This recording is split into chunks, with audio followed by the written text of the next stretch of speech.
Welcome to quick math student. आज हम class 10th के चैप्टर नंबर 4 क्वाड्रेटिक इक्वेशन की एक्सरसाइज 4.3 के इंट्रोडक्शन पार्ट देखेंगे यहाँ पे, जिसमें कि हमें टॉपिक दिया हुआ है नेचर ऑफ रूट्स। रूट्स का मतलब कि अगर हमारे पास कोई क्वाड्रेटिक इक्वेशन है ax² plus bx plus c equal to 0, तो यहाँ पे x के जो दो रूट्स मिलेंगे जो कि हमने एक्सरसाइज 4.2 में सॉल्व किया है, उनका नेचर कैसा होता है। तो वो नेचर हमें पता करने के लिए यहाँ क्या करना पड़ेगा, ये है ax² plus bx plus c equal to 0। ये है हमारा जनरल क्वाड्रेटिक फॉर्म। तो यहाँ पे सबसे पहले हमें एक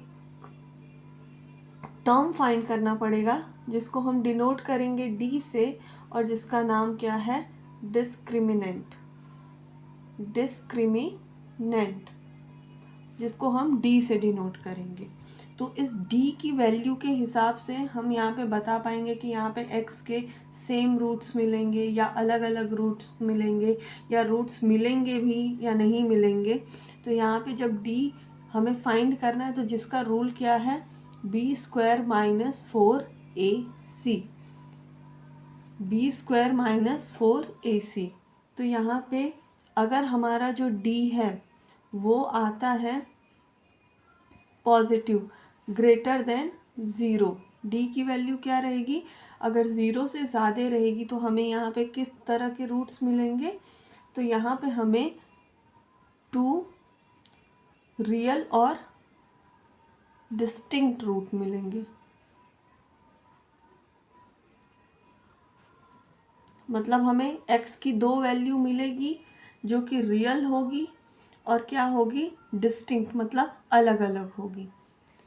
अगर यहाँ पे d की वैल्यू जो है हमारी इक्वल टू 0 हो तो हमें किस तरह के दो रूट्स मिलेंगे, तो हमें 2 इक्वल रूट्स मिलेंगे। मतलब कि x की जो दो वैल्यू आएगी वो क्या होगी, दोनों सेम होगी। और यहाँ पे अगर d जो है लेस देन 0, मतलब क्या हो, d नेगेटिव हो, तो हमें कैसे रूट्स मिलेंगे, अगर जब भी d नेगेटिव आ जाता है तो हमें कोई रियल रूट्स नहीं मिलेंगे। मतलब x की कोई भी वैल्यू यहाँ पे रियल नंबर में पॉसिबल नहीं रहेगी। अब अगर यहाँ पे d ग्रेटर देन 0 है तो अगर दो रियल रूट्स मिलेंगे तो हम उसके लिए डायरेक्ट फार्मूला भी अप्लाई कर सकते हैं, जो कि है अगर d ग्रेटर देन 0 है तो हमें x की जो दो वैल्यू मिलेगी वो हमें क्या मिल जाएगी, तो वहाँ पे होगी -b प्लस √d/2a, और जो दूसरी वैल्यू के लिए है -b माइनस √d/2a। अगर आप इसको सिंपली लिखे तो -b प्लस माइनस √d/2a। ये कब पॉसिबल है, जब हमें d की वैल्यू पॉजिटिव मिलती है। तो इसमें अगर आप इसमें डायरेक्टली b और a की और d की वैल्यू रख देंगे तो आपको वो मिडल टर्म स्प्लिट नहीं करना रहेगा। और यहाँ पे अगर d की वैल्यू इक्वल टू 0 है, d की वैल्यू अगर इक्वल टू 0 है तो हमें डायरेक्ट एक रूल अप्लाई करना है जो कि है -b/2a, और यहाँ पे -b/2a, क्योंकि हमें दोनों जो रूट्स मिलेंगे दोनों x की वैल्यू क्या रहेगी, सिमिलर। तो यहाँ पे दोनों के लिए रूल्स सिमिलर रहेंगे।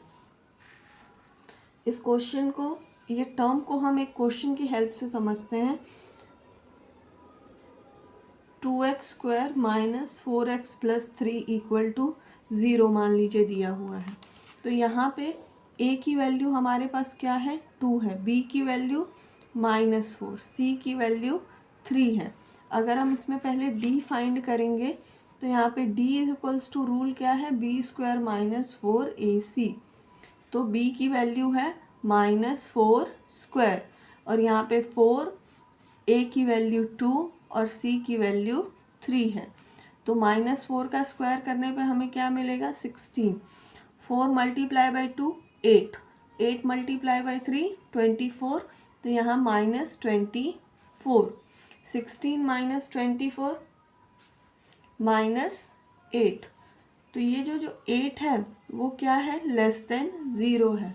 तो इस जो क्वाड्रेटिक इक्वेशन है इसके लिए व्हेन d जो है हमारा क्या है, लेस देन 0 है। सो नेचर ऑफ रूट्स क्या हो गया, d इज़ लेस देन 0, मतलब कि नेगेटिव, और इसीलिए यहाँ पे नो रियल रूट पॉसिबल।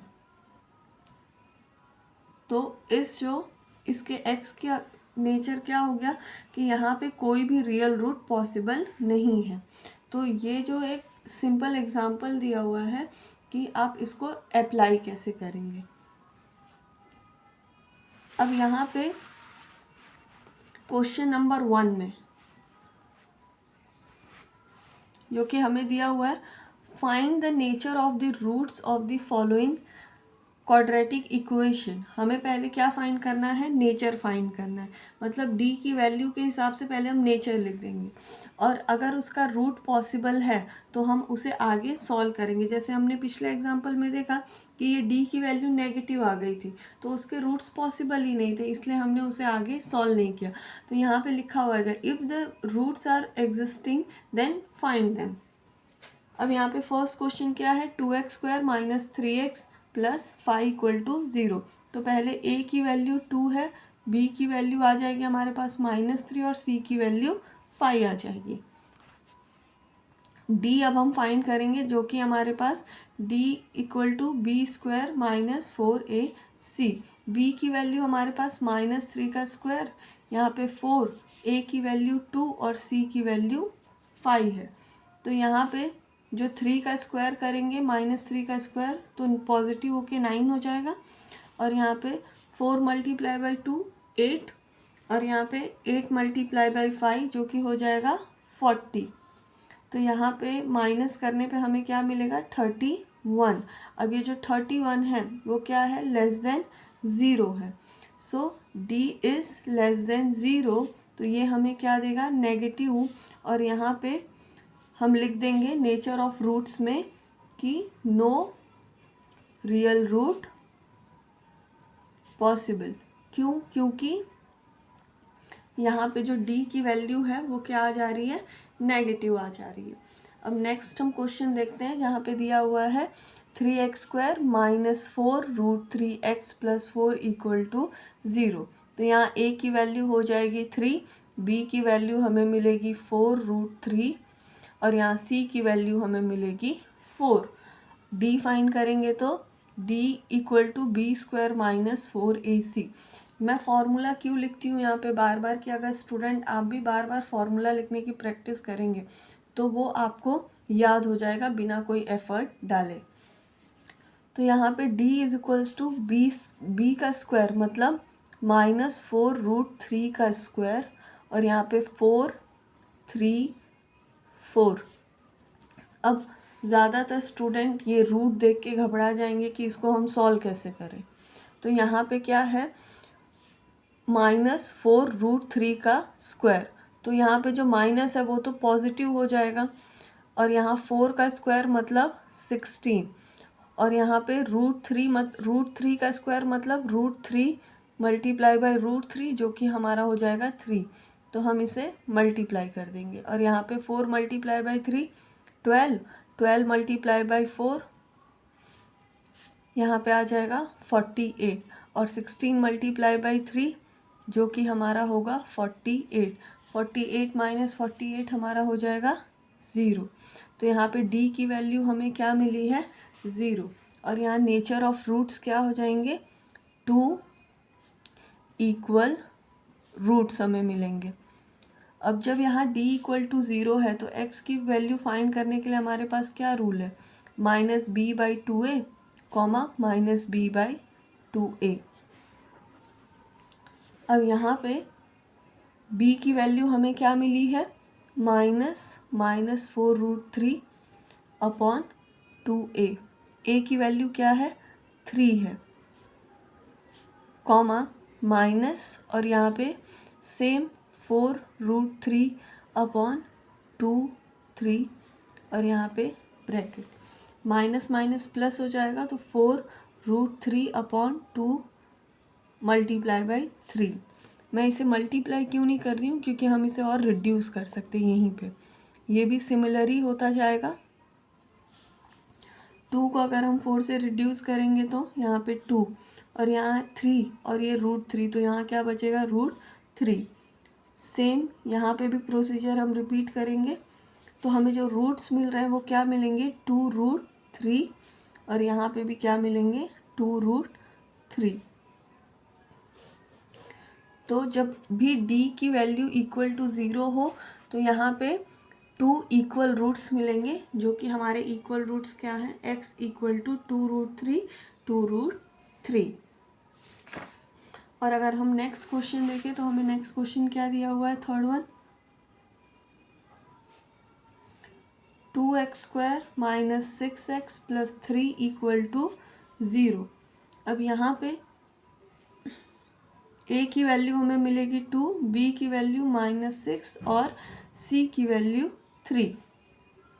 फिर हम d फाइंड करेंगे, तो d का रूल है b² - 4ac, b -6 का स्क्वायर -4, a की वैल्यू 2, c की वैल्यू 3।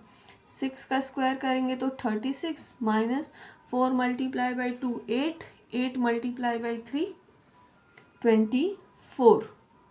अब अगर इसमें से इसको हम माइनस करेंगे तो हमें क्या मिल जाएगा 12 मिलेगा, जो कि क्या है ग्रेटर देन 0, मतलब यहाँ d क्या है greater than 0। So nature of roots हमें क्या मिलेगा कि 2 रियल एंड डिस्टिंक्ट, मतलब 2 रियल और हमें डिस्टिंक्ट मतलब अलग अलग रूट, डिफरेंट डिफरेंट रूट्स मिलेंगे यहाँ पे। तो चलिए रूल क्या था हमारे पास, -b ± √d/2a। तो यहाँ पे b की वैल्यू हमें क्या मिल जाएगी -6 और यहाँ प्लस माइनस, एक ही बार मैं आपको सॉल्व करना दिखा रही हूँ, प्लस माइनस d की वैल्यू हम रूट के नीचे रखेंगे तो यहाँ पे 12 आ जाएगी और यहाँ पे 2 और a की वैल्यू 2 है, तो यहाँ पे माइनस माइनस +6 और यहाँ प्लस माइनस √12 है। √12 को अगर हम सॉल्व करेंगे तो यहाँ 4 मल्टीप्लाई बाई 3 लिख सकते हैं और यहाँ पे 2 multiply by 2 as it is रहने देंगे। तो 6 प्लस माइनस 4 को अगर मैं रूट से बाहर निकालूँ तो मुझे मिलेगा 2 और यहाँ पे 3, 2√2। नेक्स्ट हम यहाँ लिखेंगे 6 प्लस माइनस, यहाँ कुछ कॉमन ले सकते हैं हम, तो यहाँ हम कॉमन ले लेंगे 6 और 2√3 में से 2 कॉमन ले सकते हैं, तो 2 हमने कॉमन ले लिया, तो यहाँ पे 3 प्लस माइनस √3/2√2, यहाँ पे 2 कट हो जाएगा, तो यहाँ पे x की जो हमें वैल्यू क्या मिल रही है +-√3/2। अब यहाँ प्लस भी है माइनस भी है, तो x की हमें 2 डिस्टिंक्ट और रियल वैल्यू मिलने वाली थी, तो x, x हम लिख देंगे, क्या आ जाएगा हमारे पास 3 +√3/2, 3 -√3/2।